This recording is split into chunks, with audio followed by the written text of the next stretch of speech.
Ladies and gentlemen, good afternoon and welcome. I'm Chris Heppelin, Acting Registrar of the University. This is one of 30 ceremonies being held this year for over 6,000 UTS graduates. The University holds ceremonies on its Ku-ring-gai and City campuses in Sydney and overseas in Kuala Lumpur and Hong Kong. I would now like to introduce to you the people who are here on stage. Seated at the centre of the stage is the Chancellor of the University, Sir Gerard Brennan, who will preside over this ceremony. The Chancellor is joined today by Professor Ross Milbourne, Vice-Chancellor and President of the University, Ms Elaine Henry, our occasional speaker, Professor Rob Lynch, Dean of the Faculty of Business, who will be presenting graduates, and Professor Sue Rowley, Pro-Vice-Chancellor. The other people seated here on stage are various professors, academic and administrative staff from faculties and institutes who have played such a large part in the success of today's graduands. It now gives me great pleasure to invite the Chancellor, Sir Gerard Brennan, to formally open proceedings.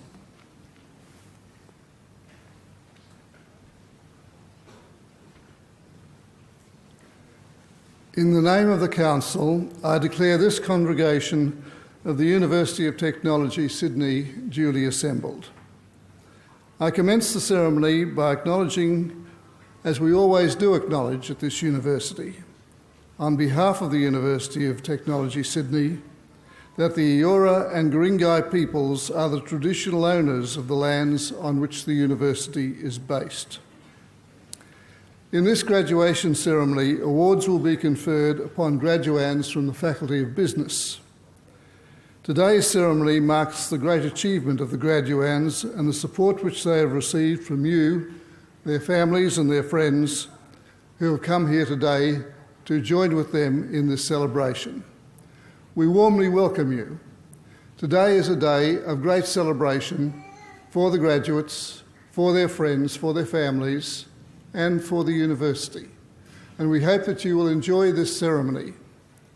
It is one which may take a little time looking at the large number of graduates here today, but I'm sure that you will each enjoy the success that the graduates has had in coming forward to be presented and having the work that that graduate has done appropriately acknowledged by this congregation.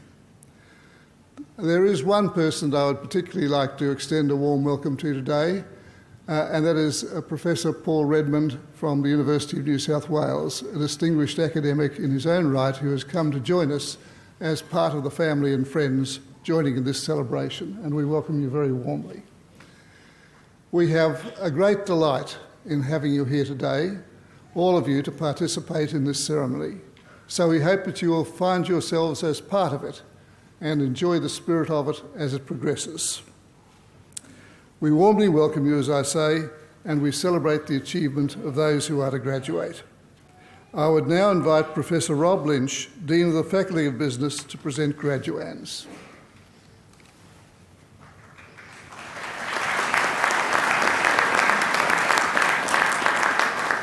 Chancellor, I invite graduands in the Faculty of Business to stand. Chancellor, the Academic Board has resolved that candidates recommended to it by the Faculty Board in Business as eligible for awards on this occasion have completed all requirements of a course of study approved by the Board. Chancellor, I now recommend those candidates from the Faculty of Business who are here before you and those who are in absentia for conferral of the awards for which they have qualified. By virtue of the authority vested in me by the Council of the University of Technology, Sydney, I confer upon candidates from the Faculty of Business who are so recommended the awards for which they have qualified.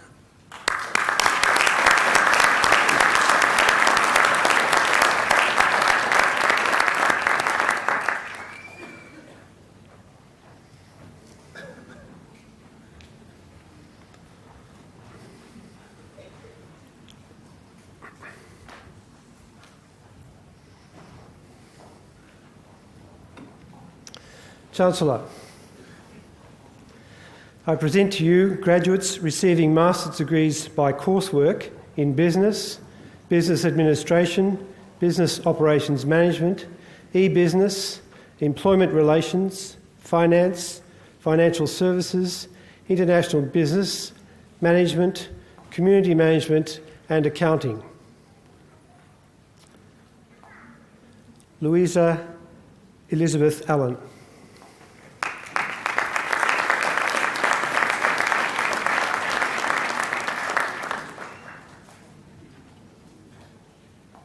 Stephen Michael Kozecki.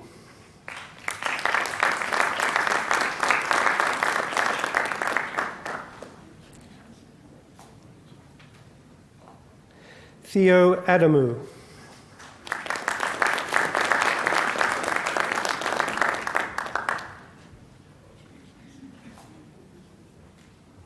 James Alexander Adamovich.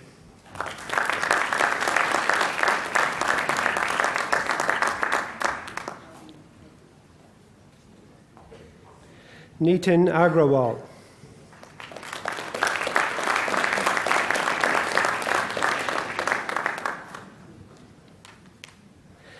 Hanida Desbrina Angono Ang.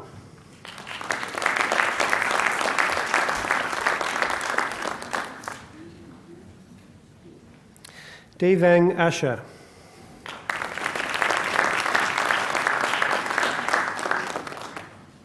Ami Bhatia.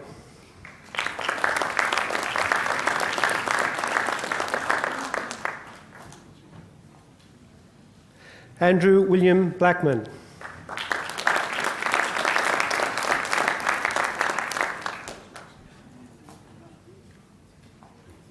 Matthew Kieran Byrne.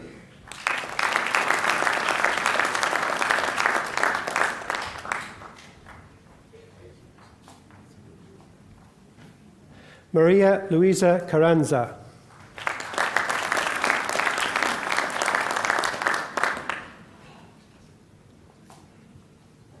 Fong Chan.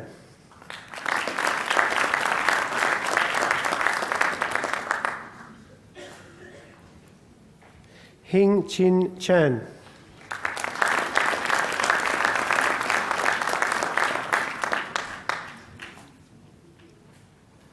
Wei Lan Chang.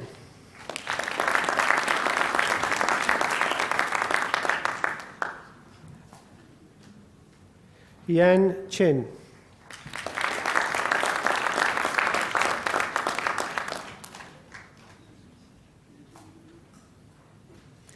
Ing Tzu Cheng.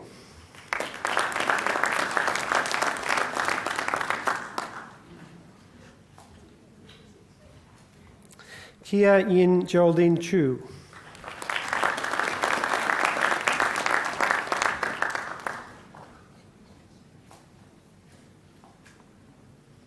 Ashley Yenyu Cheng.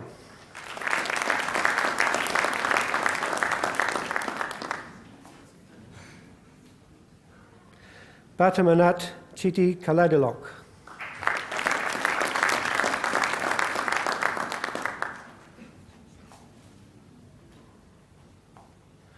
Hong Tong Te Chu. Brian? Okay. Apologies. Brian Chung.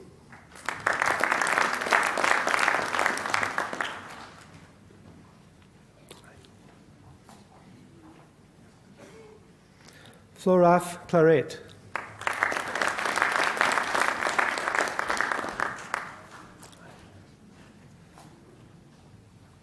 Linda Coates.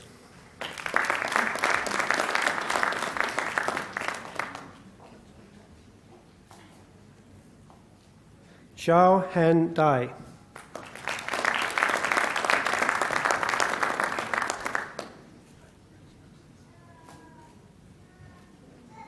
Eric Darcino.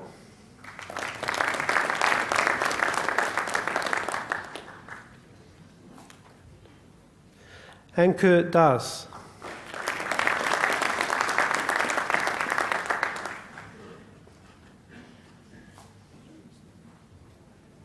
Quentin Dawson.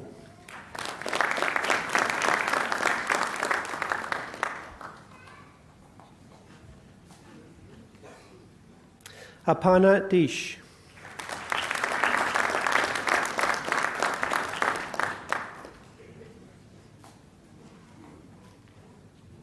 Henny Effendi.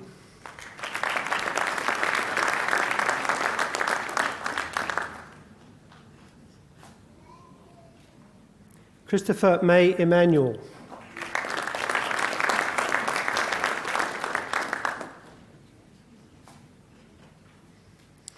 Inda Funtalia.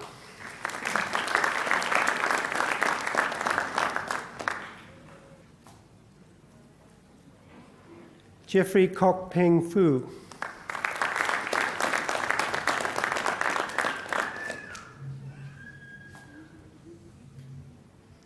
John Andrew Frange.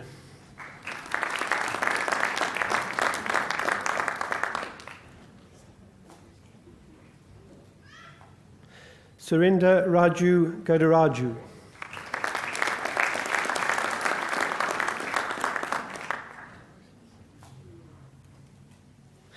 Wei Gao.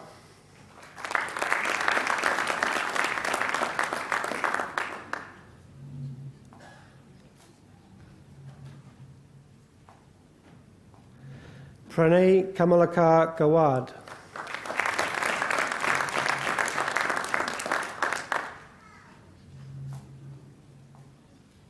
John George.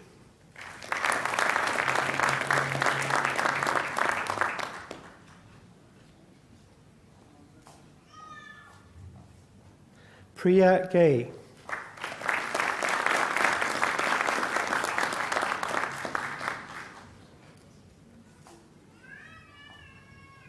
Nitish Goel.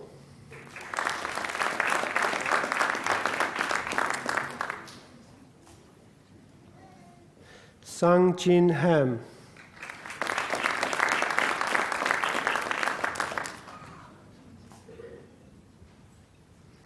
Yo Tek Heng.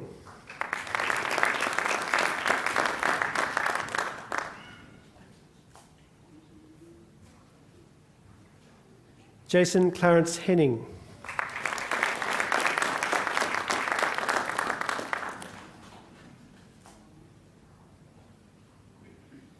Ik Ha Hin.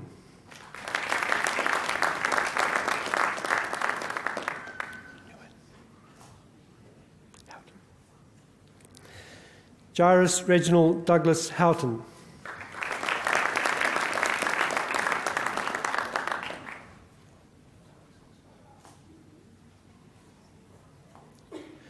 Yin Huan Shao.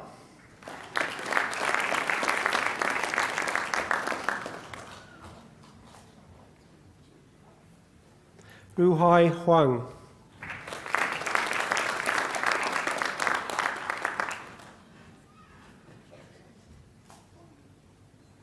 Wei Wei Huang.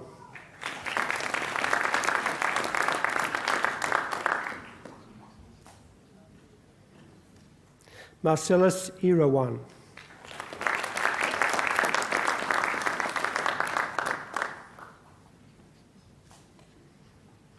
Rupali Jagtap.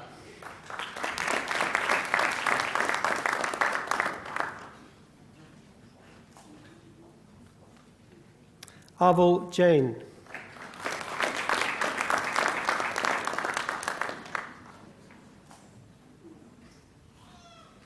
Parth Hasmukh Jasani.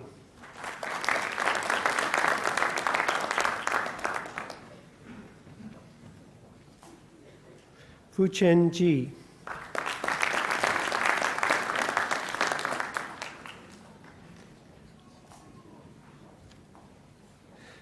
Lisa Lee Jia.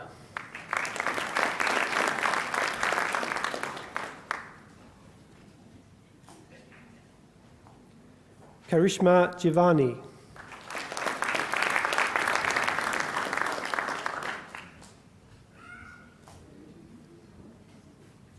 Michael Jungo.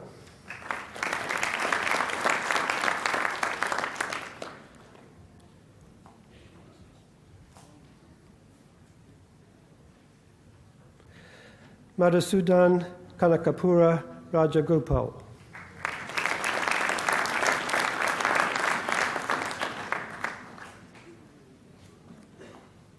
Arvind Narsingh Kandi.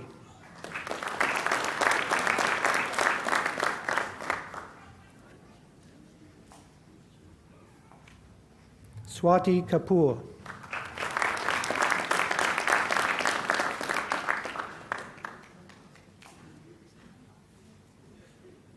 Con George Kargas.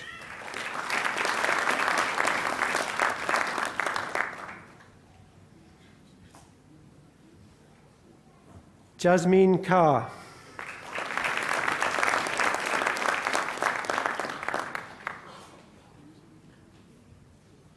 Kristen Amy Kenny.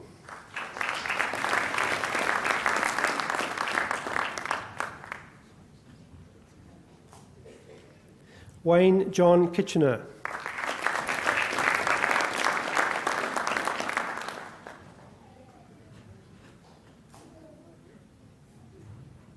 Keo Komura.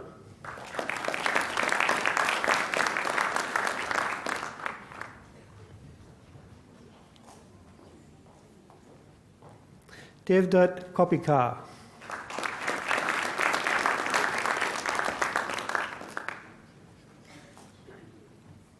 Siddharth Lal.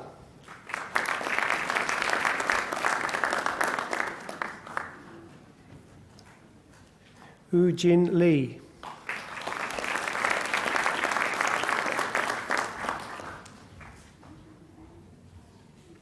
Kai Yu Josephine Lee.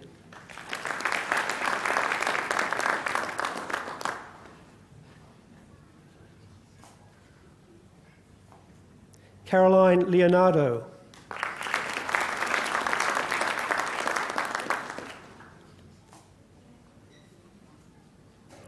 Yuthapong Lernitat.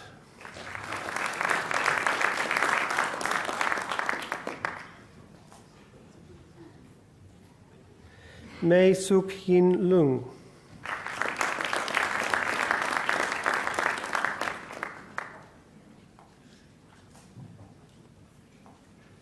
Jing Li.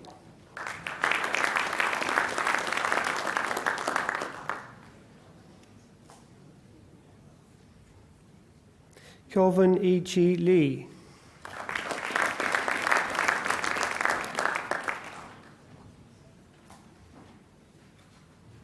Stella Lianto.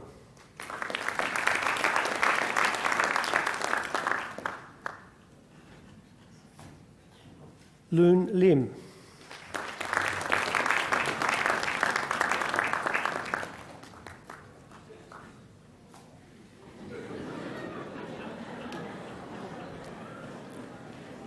Zhongfei Lin.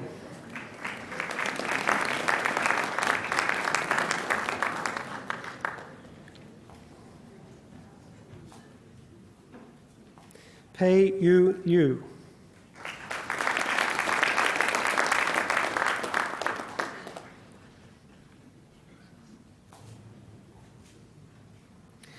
Yen Chun Liu.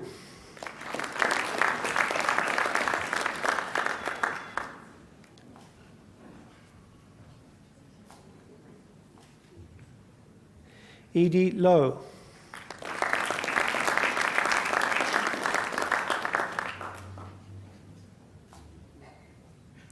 Liana Liu.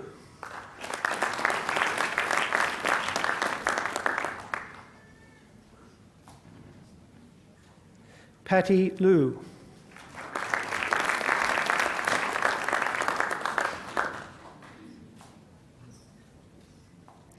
Yen Hu Liu.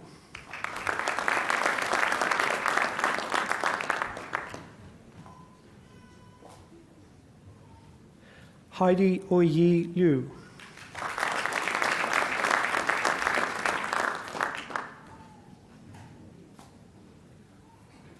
Samia Makran.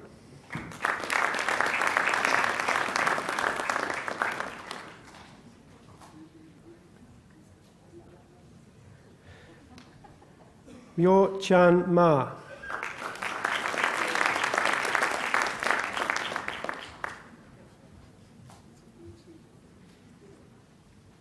Candida Wing Yi Mak.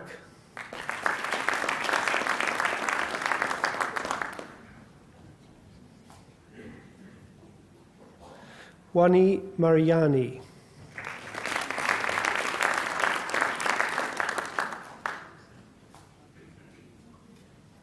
Budiono Matono.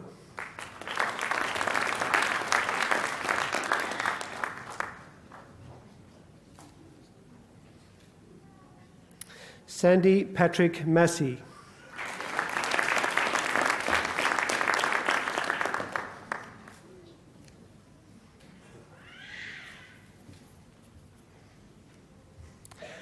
Huang Tan Ti Chu.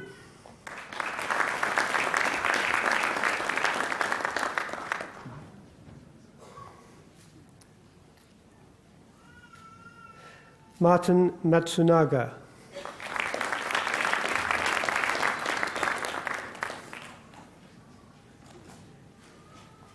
Elsa Melani.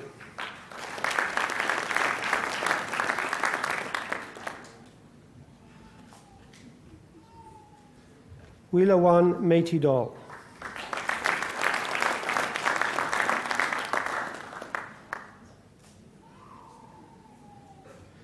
Corinne Marie McLean.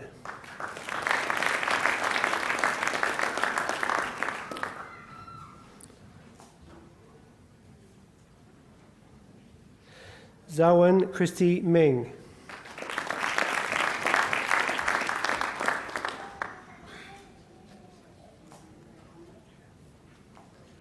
Matthew Mogadam.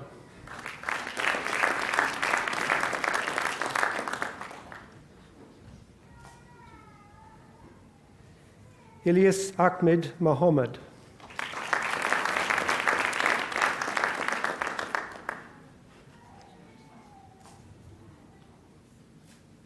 Rajesh Nair.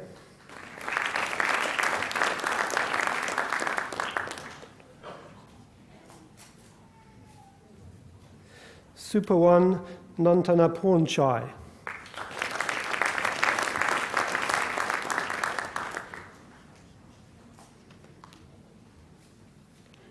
Juliana Only Ong.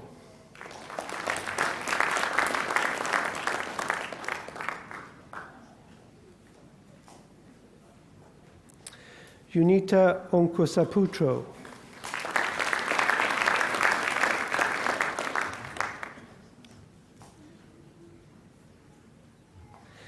Peter Oluwasun Oyinloy.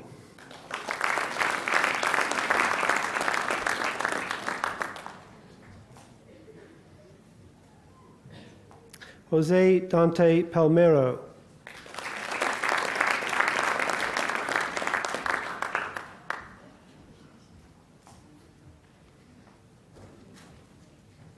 Bhargav Manilal Panchal.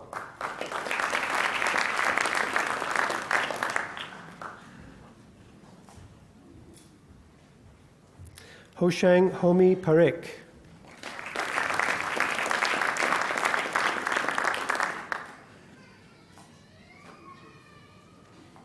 Gordon Patterson.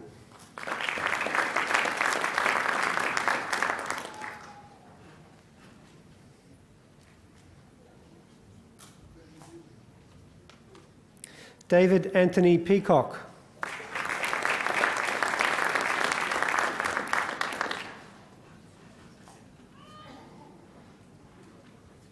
Nigel Raymond Plumbridge.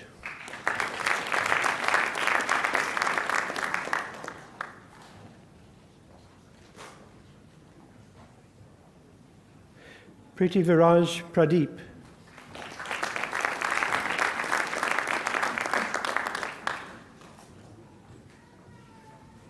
Chutima Pongfo.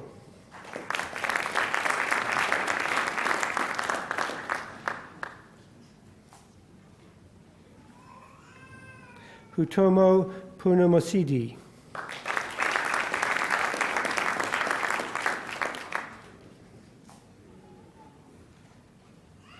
Ronnie Rajasa.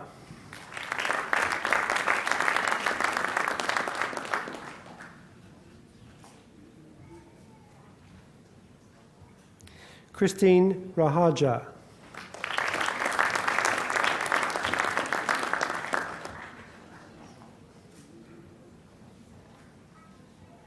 Mitab Ishtak Rahman.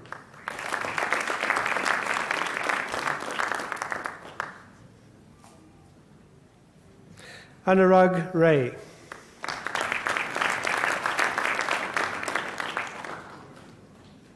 Kunal Raja.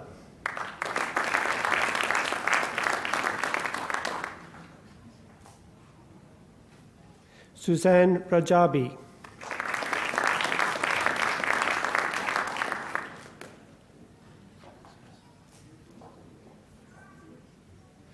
Rama Chalapan Ramanathan.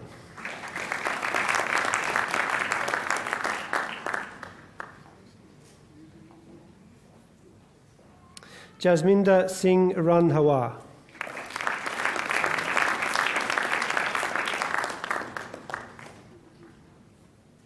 Chinmay Rangra.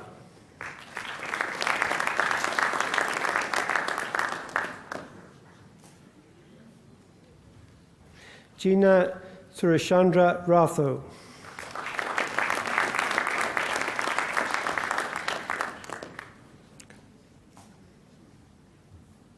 Wei Rong.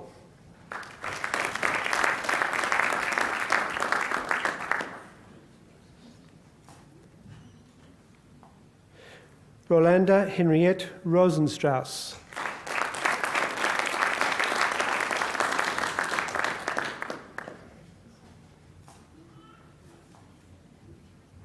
Alexander Ruspandi.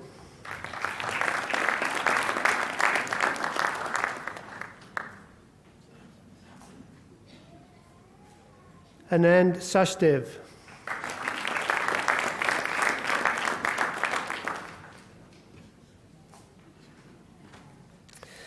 Pankaj Sasteva.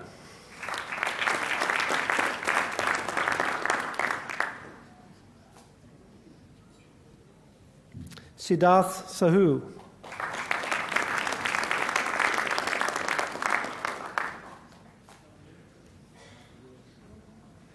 Willisim Salim.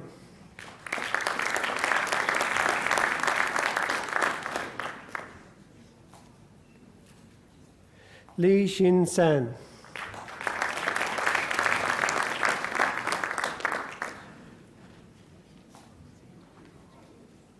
Hadi Santosa.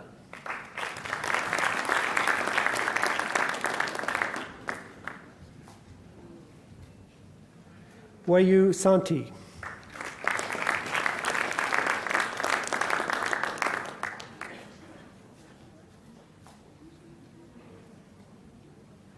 Nadine Schaefer.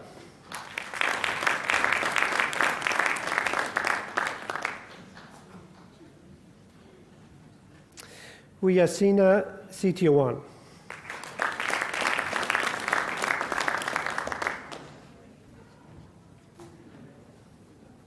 Priyank Shah.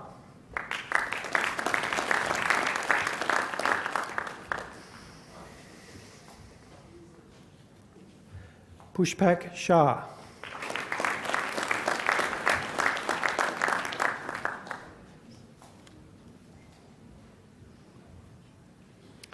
Mohammed Mahmudur Rahman Sharif.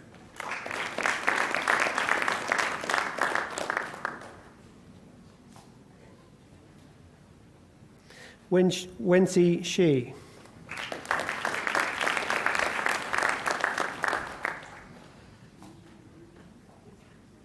Xiaoshu Shi.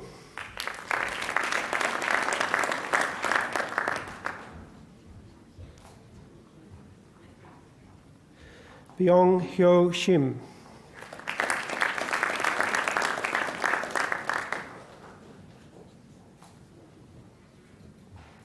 Shivani Singh.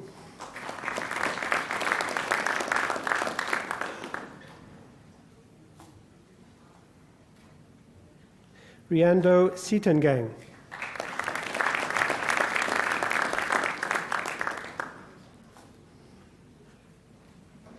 Surasak Sitamvilai.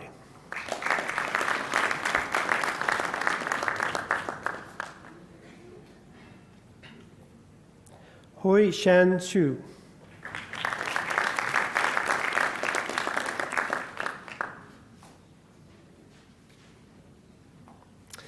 Samian Sivayo Karajasingam.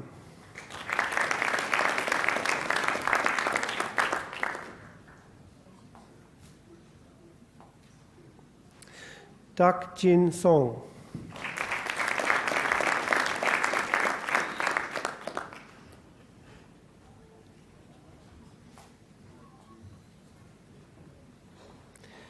Vaishnavi Srinivasan.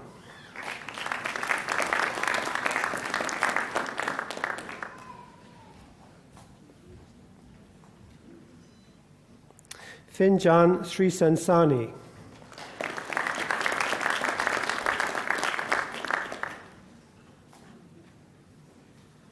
Louis Sturgio.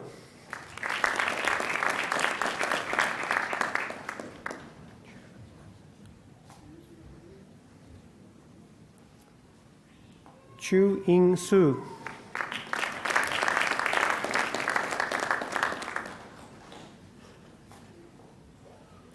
Hai Hang Su.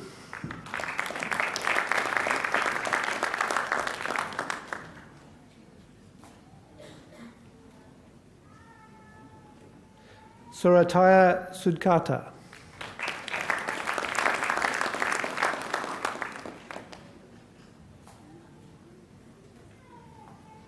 David Supandi.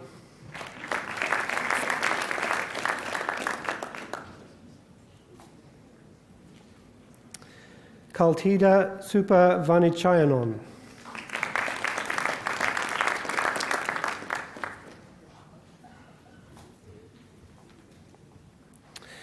Chirag Pankaj Talati.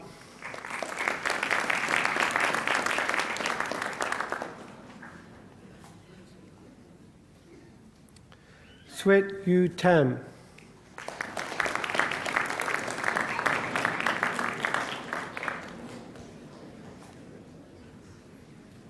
Wei Sai Tan.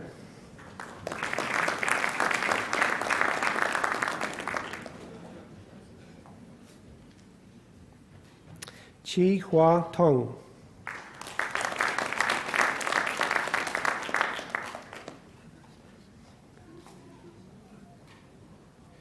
Enrico Priya Wibowo Tarigan.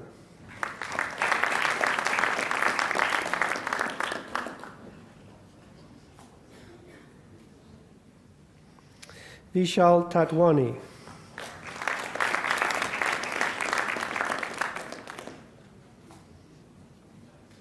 Michael Tai.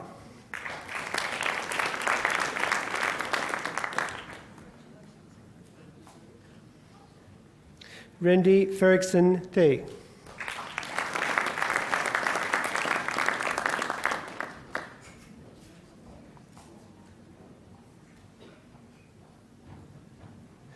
Budi Thenu Thay.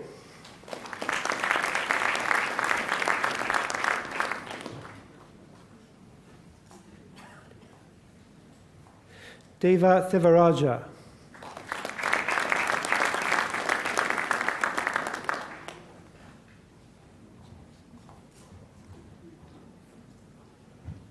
Dhiren Tiku.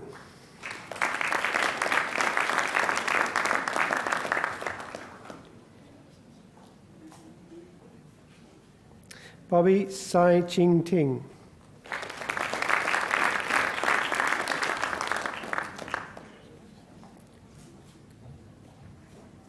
Weiming Danyan Ting Little.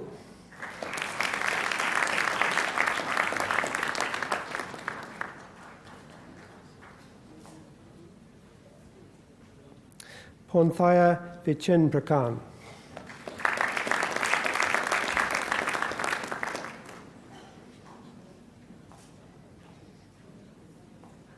Amy Wang.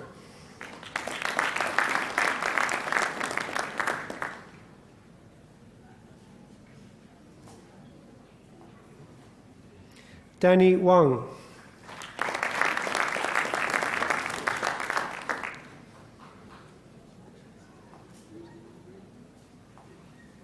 Hui Wang.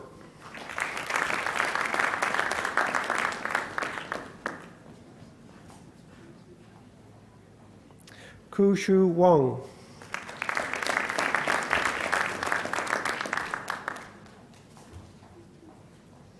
Pei Wang.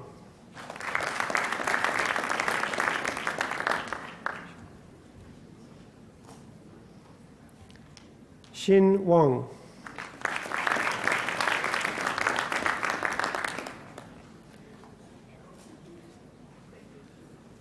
Wei Xiong Wen.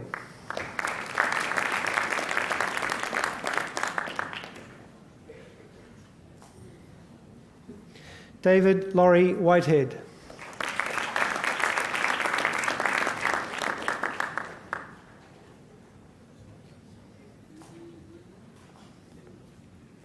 Halim Hatono Wijaya.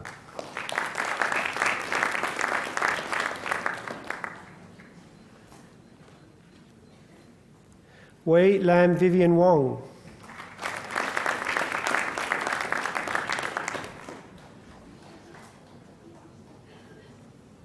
Jing Jia.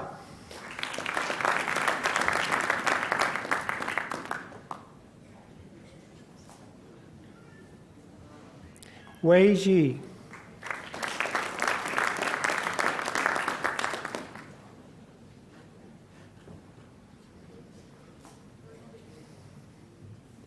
Shun Chun Yang.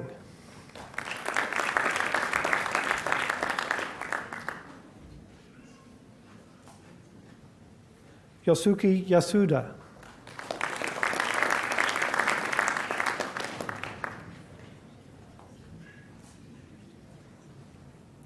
Chin Yin Yi.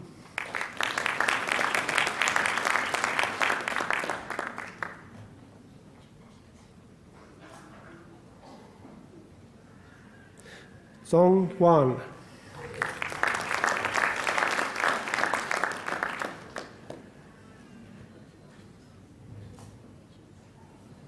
Albert Yun.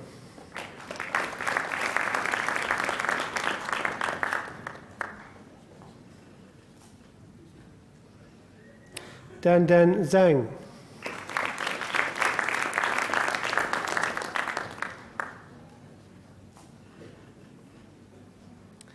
Yang Zhang.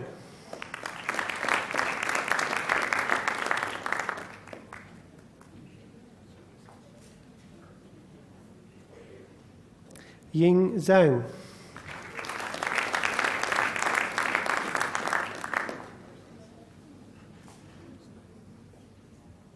Hao Zhao.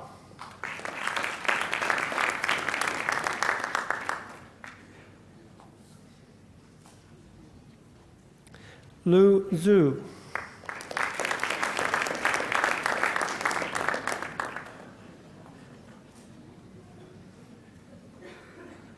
Weijing Zhu.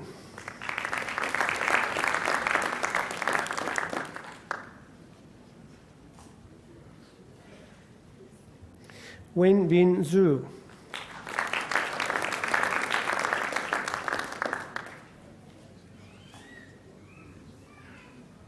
Chen Zhao.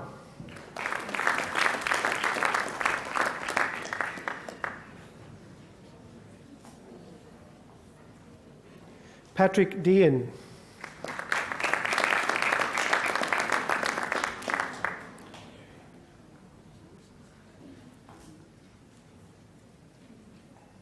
Temsiri Janthamala.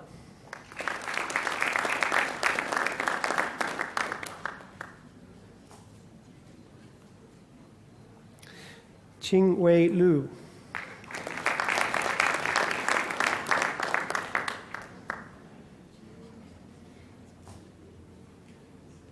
Milton Edward Smith.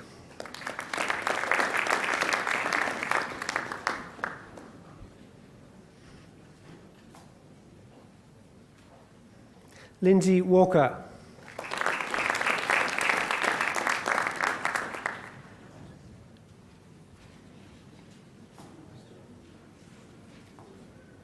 Margaret Goganovsky.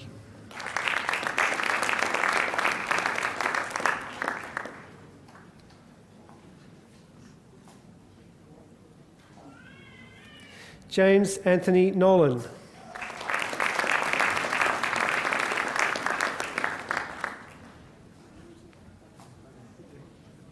Vincent Wong.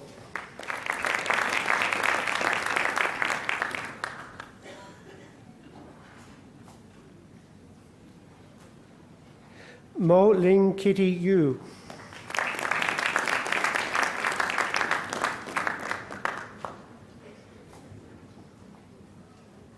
Jerome Bodisco.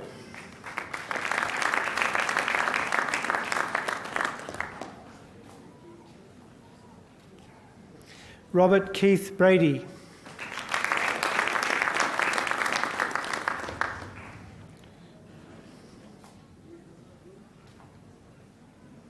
Luis Manfredo Orp.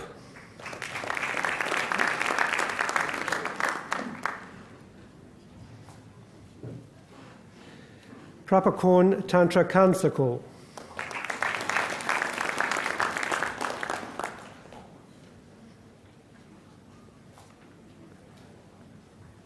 Roke Joel Tapia.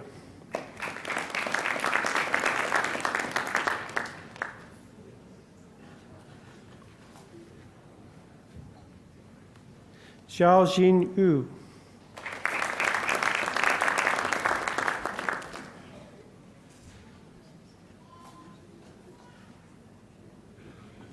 Junyong Zhang.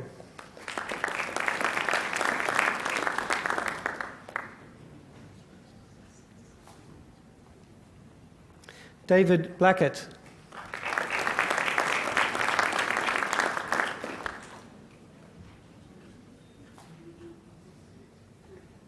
Craig Brokenshire.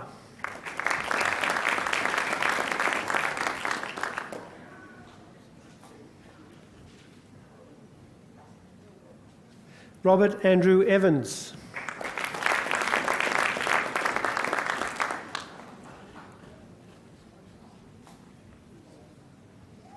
David Matthew Tarossian.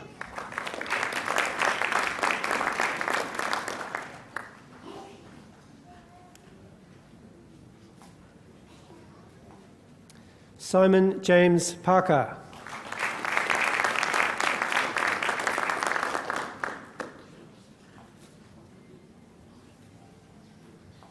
Q Ming Wong.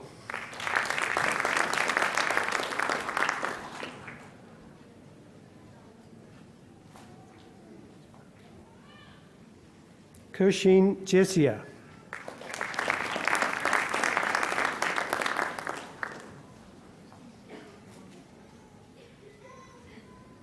Scott Richard Taylor.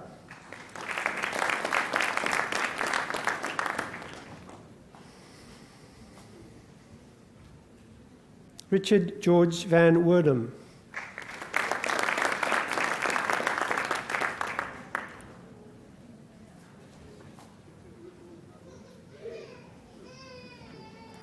Charlie Vitiarani.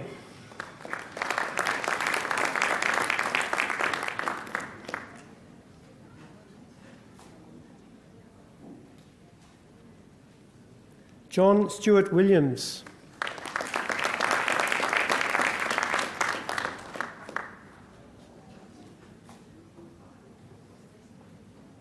Susan Janelle Bazana.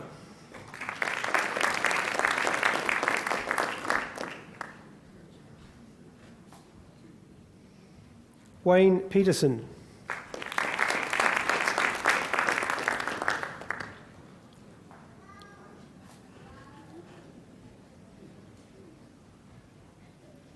Annette Avalia Posimani.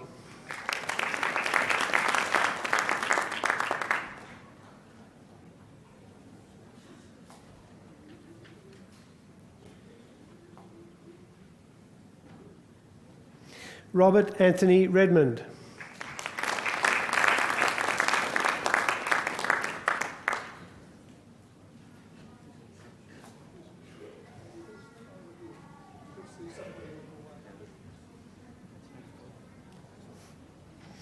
Faye Michelle Stewart.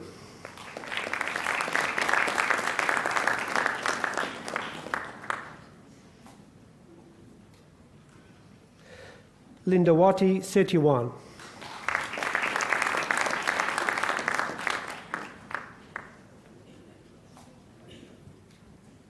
Chancellor, I present to you graduates receiving graduate diplomas. Craig John McMahon.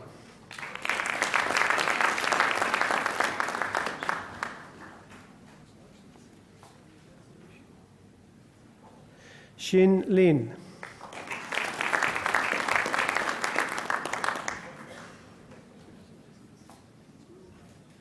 Jonathan Thill.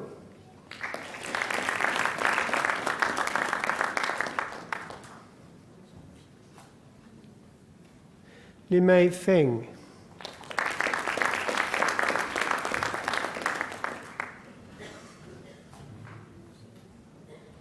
Jamie James.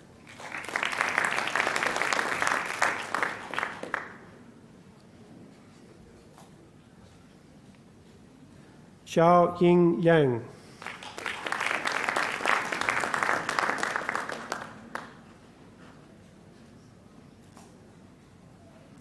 Alexandra Pauline Todorovich.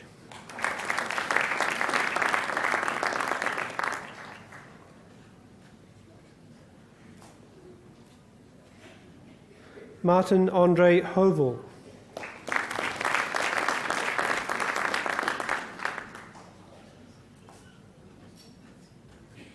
Ran Zhu.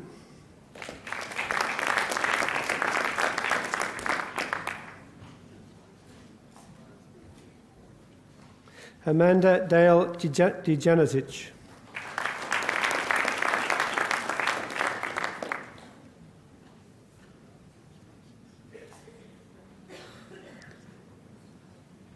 Bing Lu.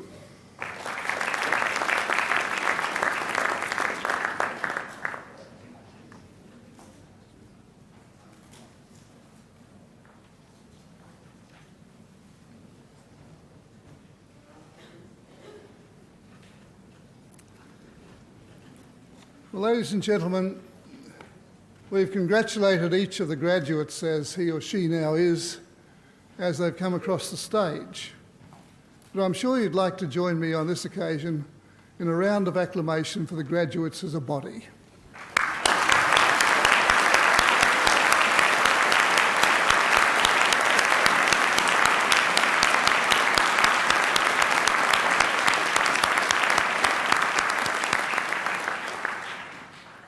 And I imagine that looking around this room today, the graduates must see many here, family, friends, supporters, who've given them not only a lot of love and support, but an occasional cup of coffee, perhaps even some tender loving care, and certainly some understanding.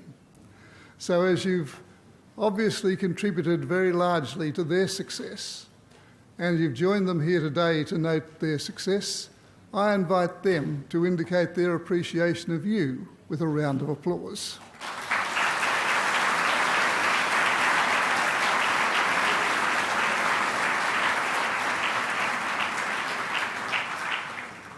Today is, as I said earlier, a day of celebration. It's a day of celebration, of course, for the graduates, a day of celebration for families and for friends and supporters.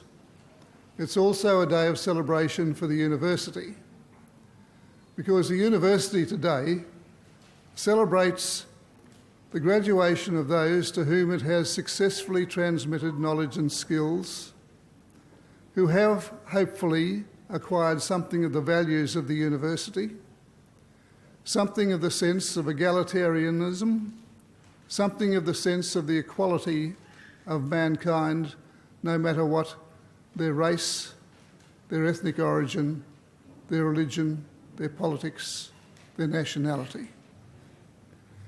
And so, as they enter into a new stage of their professional lives, they will be conscious, the university hopes, that in the discharge of their functions and the exercise of the skills and knowledge they have acquired, they will understand that the real justification for professional activity, the real talisman of success in professional life, will be the service of others. Whatever else may be achieved in a professional life, at the end of the day, it must be a matter of whether or not you've been able to exercise the skills and the knowledge that you have acquired in the service of the communities in which you will respectively live. Today, the university notes that the people who are here assembled for this graduation come from a number of different places, and have a difference in origin, in background, in culture, in religion. And we rejoice that this is a university which celebrates that diversity of peoples in a nation that we hope celebrates that diversity of peoples. And so you are all very welcome here today, and the university delights in commissioning its graduates to go back to their respective communities and to serve them in a way that will not only bring benefit to the communities, but at the end of the day, bring satisfaction to the graduates themselves. So today is indeed a day for celebration for the graduates, their families, their friends, and for the university. And so we hope that you will enjoy the rest of the day of celebration. And I'm delighted to think that we will have somebody to assist us to celebrate in our guest speaker. And I now invite the Vice-Chancellor and President, Professor Ross Milbourne, to introduce the occasional speaker on this occasion.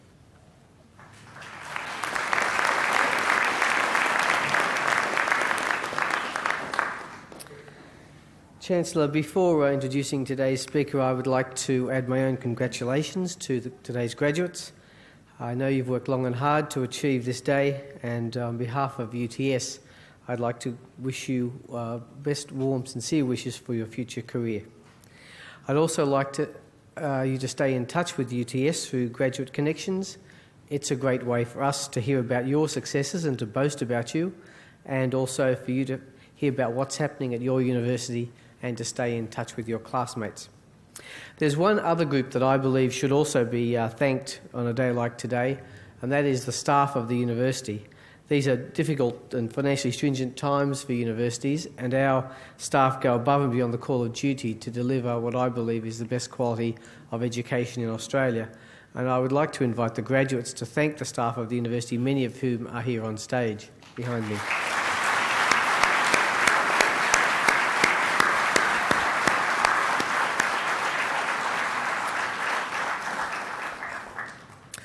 Our speaker this afternoon is the Chief Executive Officer of the Smith family, Mrs. Elaine Henry, OAM.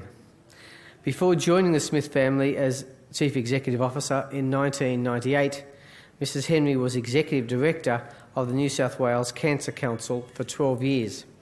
She was honoured with the Council's inaugural award for professional excellence in service delivery. Elaine has served on a wealth of committees at state, national and international levels. She chairs the Commonwealth Government's Stronger Families and Communities Partnership and is a member of the Welfare Reform Consultative Forum and the Prime Minister's Community Business Partnership. In 2000, Elaine was selected as one of 50 Australian women to be profiled in the Businesswomen's Hall of Fame and was named one of the Australian Financial Review Boss True Leaders in both 2001 and 2004. Chancellor, it gives me great pleasure to invite Mrs. Elaine Henry to deliver the occasional address.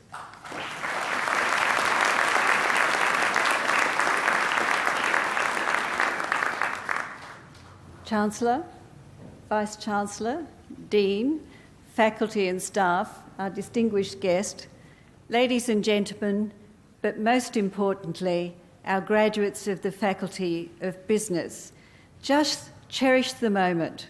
Store it in your memory bank. You can feel justifiably proud of what you've achieved, and no matter what happens in life, no one can take this moment away from you. But think back with your family, the hardship, the challenges, and you've overcome all of them. Take those learnings forward in your career, but in your life, and be confident that whatever happens, those mysteries that are going to unravel, that you can actually enjoy them. Because, goodness me, the 21st century is just going to be full of mysterious ways, and you can enjoy every one of your years as you go forward, because you have that confidence if you take your learnings with you. Now, just think back to the beginning of your journey at UTS. I don't know how you chose from the prospectus what subjects to study. And I look back on those early years when I was studying, and I have to say, many decades ago, And I had to do what some of you have done. I went overseas because what I wanted to do was use both my right brain and my left brain. I wanted to do a mixture of studies. So I went to England and I studied at Oxford Brookes University. And I'm really glad I did so. I didn't know what was in store for me, but the studies put me in good stead for a very interesting career, which I am very grateful for. I had to tell you that we were using an experiment. It was the first modular degree in the Western world. And I had to study for 35 exams and 2 dissertations. And our year was a studious lot. We had to be as a cohort, but we still managed to have fun, and I think that's vitally important. And I hope that what it taught me by going overseas was to celebrate diversity and to really understand and tolerate our communities that are very different, as the Chancellor has indicated. Now, some of you have been able to stay at home and study at UTS. Others have travelled a great distance, obviously. But whatever, please take this learning from the diversity of people that you've come across, the lines of questioning, the thought processes, and ensure that these intangibles can shape your life as you go forward. Now, I remember for me the most important and fascinating part of psychology, and I really do mean 3 decades ago, was unravelling some of the physiology of the brain. Little did I think that decades later, with our expanded knowledge through technology, that I'd get a chance to study the brain again by helping our young children who are born into disadvantaged circumstances have the best start in life as part of our national agenda for early childhood development. Now, I've just been reading William Calvin's A Brief History of the Mind, From the Apes to Intellect and Beyond, and it's full of profound quotes. One by Daniel C. Dennett from Freedom Evolves gives us a glimpse of what we're able to cope with now and what we might cope with in the future, and I hope it's of interest. He says, "The more we learn about who we are, the more options we will discern about what we try to become. We have long honoured the self-made man, but now we are actually learning enough to be able to remake ourselves into something new, and many flinch. Many would rather bumble around with their eyes closed, trusting in tradition, than look around and see what's about to happen.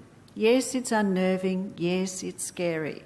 After all, there are entirely new mistakes we are now empowered to make for the first time.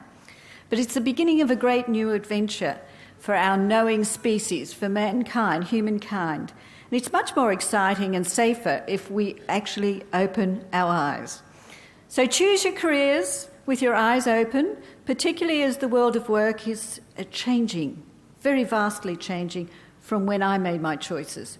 Globalisation provides us with part of this reasoning, but it's also because we've come full circle. We're gradually adopting Dave Packard's, from Hewlett-Packard fame, concept of organisations of work being actual communities of people. And Packard is quoted as saying, "I think many people assume wrongly that a company exists simply to make money. We have to go deeper and find the real reasons for our being. We inevitably come to the conclusion that a group of people get together and exist as an institution that we call a company so they can accomplish something collectively that they could not accomplish separately. They make a contribution to society." A phrase which might sound trite, but it's fundamental. We need to associate with a cause to give purpose to our lives. Now, I first heard this expression of community of people when I was with Bob Joss, who at the time was the CEO of Westpac here in Australia. And we were launching Westpac's Matched Giving program back in 1998 at the Smith family. And this was before taxation changes, which have recently been made, gave payroll giving so tax effective for the employees of today.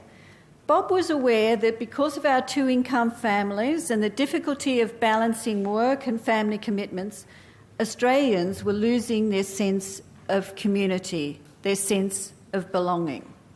Now, in my view, he was a leader in terms of corporate social responsibility, or CSR as we call it in Australia. Now, CSR appears to be a relatively new term, but it's been around much longer than we think. In fact, when I was doing economics, I had a lecturer who used to call it social audit, and I think she had some ideas that were a bit before her time. Some other faculty members thought she was a bit left-wing, but we were really into corporate social responsibility back there in the 1970s. I'd not forgotten the concept, and now, of course, this is the flavour of the month. This is what we're talking about. And it's actually starting to reshape our society, and I think for the better. So it's not just about organisations creating wealth, but putting back into the community. Now, Bob Joss was echoing the results of the Fortune magazine survey published in 1998 on the best top 100 companies in the world. And the survey found, not unsurprisingly, that outstanding performance is closely linked to employee fulfilment. Now, these companies understood that employees are looking for work that give their life meaning. They're searching out organisations whose values and visions are aligned with their own, whose leaders empower rather than exploit, and where they feel this sense of community, this sense of ownership. And as I said, these words were not so common when I started work, when the prevailing paradigm was the old command and control hierarchy. Now, particularly for women graduates, the world of work today shouldn't be so alien, because suddenly we've discovered emotional intelligence and values-based decision-making. Again, I quote another person who's written a book, Richard Barrett. He talks about liberating the corporate soul, building a visionary organisation, and he says, you people who are going to be leaders in the future, build mutually beneficial alliances across boundaries, be intuitive, motivated by making a difference in the world, empathetic, mentor, coach, support staff in bringing personal fulfilment to their work.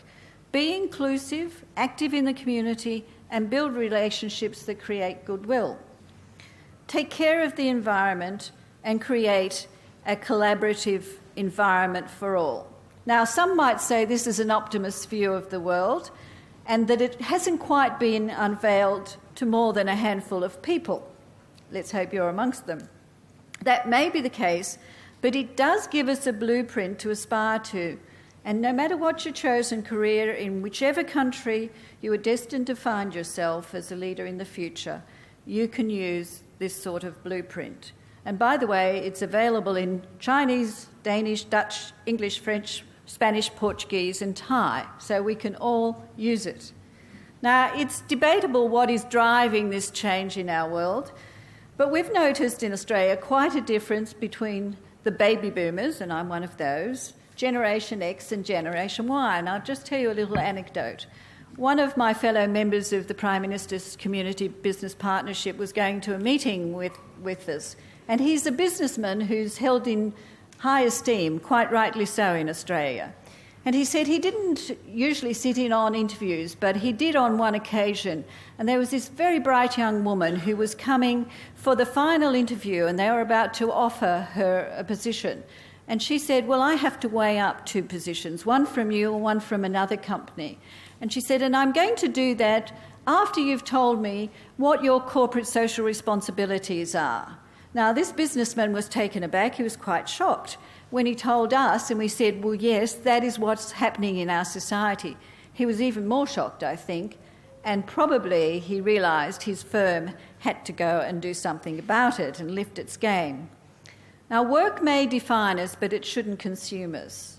Your learnings gained here during your time at UTS are not just important for their ability to help you secure work, but to secure your well-being as you go forward. In this regard, I've been interested to learn more of the views of Alain de Botton, who is a modern-day philosopher and has featured a number of times on the ABC's Compass television program. He's also the author of How Can Proust Change Your Life and Status Anxiety. Now, this is an interesting one. He tells us that the most remarkable feature of the modern workplace has nothing to do with computers, automation or globalisation.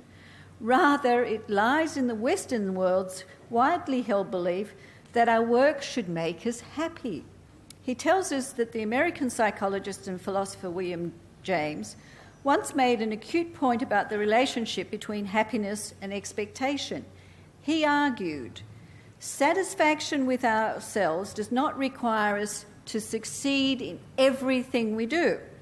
We must not feel humiliated by failing. We are humiliated only if first we invest our pride and our sense of worth in a given achievement and then don't reach it. If happiness at work is now so hard to earn, perhaps it is because our pretensions have so substantially outstripped reality. And Elaine de Botton notes that perhaps conflicting imperatives coexist in the workplace. An economic imperative that dictates the primary task of business is to realise a profit, and a human imperative that leads employees to hunger for financial security, respect, tenure, and even, on a good day, some fun. He goes on, this is all sad, but not half as sad as if we blind ourselves to the reality, raise our expectations of our work to extreme levels. Perhaps we can temper the sadness by remembering that work is often more bearable when we don't, in addition to money, expect it to always deliver happiness. So we should remember Dennett's words and open our eyes. I was pleased to see, and you'll excuse the pun, therefore, that the majority of Australian workers, 88%, are satisfied with their job according to a recent Job Futures Network survey. It might not be making them happy, but it certainly means that they're not unhappy.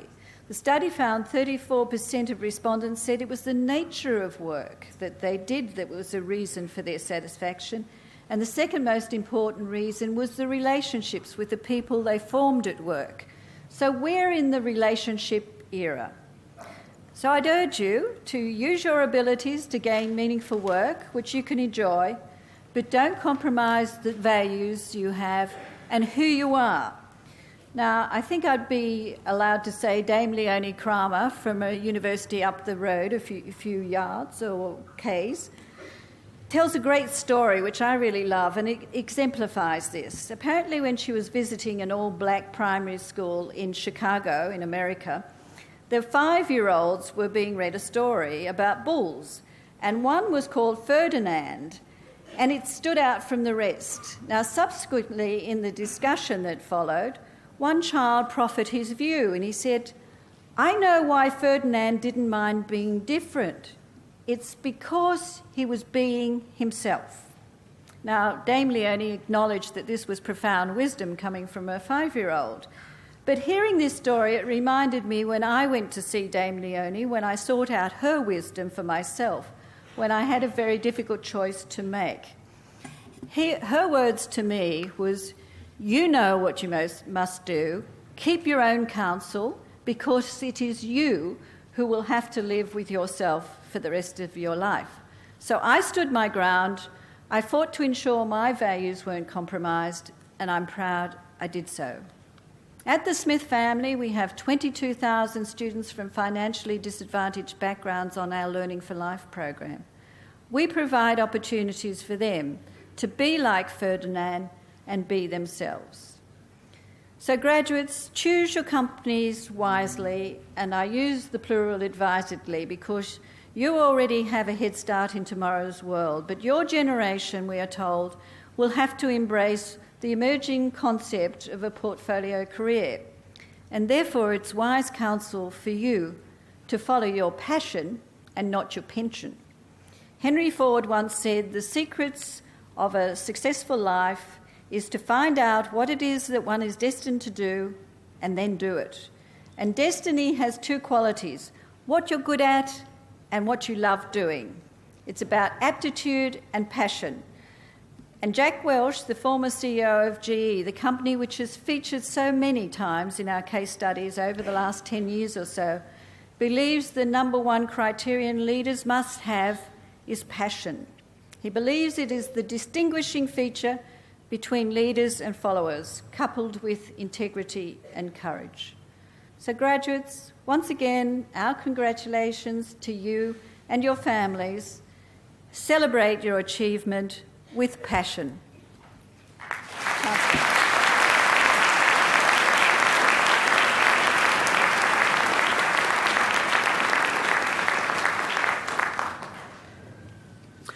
UTS takes great care in its choice of occasional speakers, and I think you can see today our choice of a major leader in the community has been a great choice for this particular occasion. Elaine Henry is not only someone who talks about the importance of going out into the community and giving something to the community, but has done that throughout her life.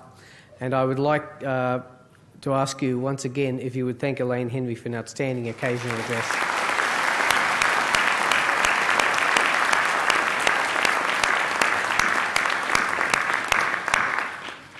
There is one final thing that needs to be done at this graduation ceremony. This is the last graduation ceremony that the Chancellor of the University, Sir Gerard Brennan, will preside over. He will retire as Chancellor this December, and I wanted to say a few words about him because of the importance and the important role he has played in this university. The role of Chancellor is an honorary position, and it's held by an important leader of the community. Now, Sir Gerard was an outstanding scholar and jurist, but was most profoundly remembered, and will be remembered by many of you here, as the former Chief Justice of the High Court of Australia. And UTS was very, very honoured and pleased when he accepted the role of Chancellor of this university some 6 years ago. When people ask and often get confused about titles and things about Vice-Chancellors and Chancellors and what have you, the message I often give them to help understand it is that Vice-Chancellors, like myself, work very hard for the university but get paid for it, whereas Chancellors work as equally hard for the university and don't get paid for it. And in that role, Sir Gerard has put an enormous effort into the work for this university, and I would like to pay publicly my appreciation and the appreciation of everyone at the university for the role he has played. I've used the term that he has graced us with his chancellorship, and that is a very important word. He's added great lustre and fulfilled his role with compassion, but with grace and with dignity. And he has been a great and passionate advocate both for ethical practice but also for the importance of independent academic inquiry. And they are two of the many things that we will remember him at UTS for doing. And in addition to all that, he is one of nature's true gentlemen and a hell of a bloke. And I would like to pay my respects on those grounds as well. I would like, however, this particular occasion to help salute him and to thank him for his contribution to UTS. So I'm going to ask everybody except the Chancellor if they would please stand.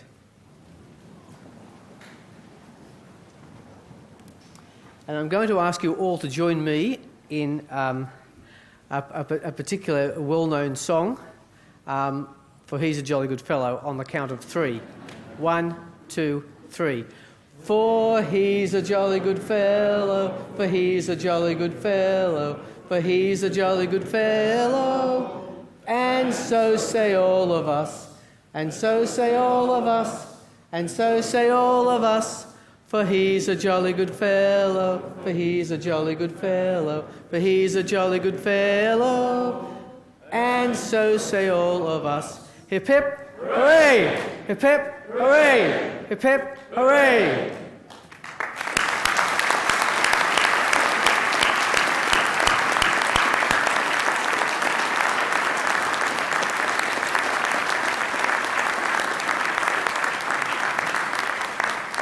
The Chancellor always wants the last word. Always wants the last word. I know this stands only between you and afternoon tea, so I shan't be long. The Chancellor doesn't get paid. Yes, he does. A Chancellor of a university has one of the greatest rewards that there could be, an understanding of the grandeur and the nobility of the profession of teaching in the tertiary sector and the transmission of knowledge and skills and values to a next generation. He has the experience of an institution which is absolutely independent, which extends the boundaries of knowledge, and which plays things as they are, not according to spin doctors, not according to political imperatives. A university is a wonderful institution, too little valued, I'd suggest, in our society of today. It is an institution on which the future of this nation depends for its development of knowledge and expertise, research and development. It depends on it for the humanities and the values of our freedom. So all I can say is the experience of 6 years is indeed a very rich reward, and for that I thank the university.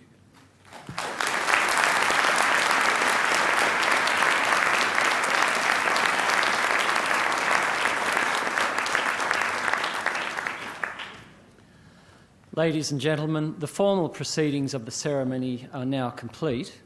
However, on behalf of the Chancellor, I invite you to join the official party for refreshments. These will be served on the far side of the foyer outside the hall. For the information of guests, the photo, video and framing services are located on level 4, which is one floor below us. The academic procession is about to leave the Great Hall. As it does, I invite the graduates to join the procession and follow it to the far end of the foyer. Would the congregation please rise for the academic procession?